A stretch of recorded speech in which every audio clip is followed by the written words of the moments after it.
Girls, minsan talaga hindi mukha yung pinaka nakaka-insecure sa atin, kundi yung bust area. Lalo na after mag-gain or lose ng weight o pagkatapos manganak, mapapansin talagang hindi na kasing firm tulad dati yung skin sa chest area. Dati tuwing nagsusuot ako ng fitted tops o body dress, parang nawawalan talaga ako ng confidence.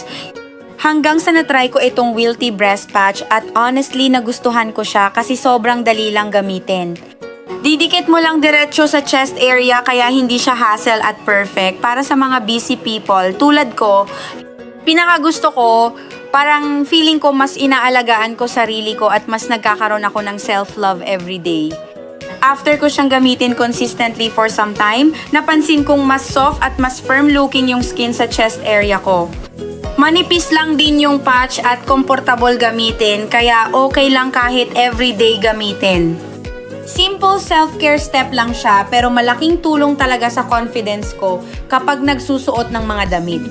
Kung gusto nyo ring mas alagaan yung body at bust area nyo, baka magustuhan nyo rin itong Wilty breast patch.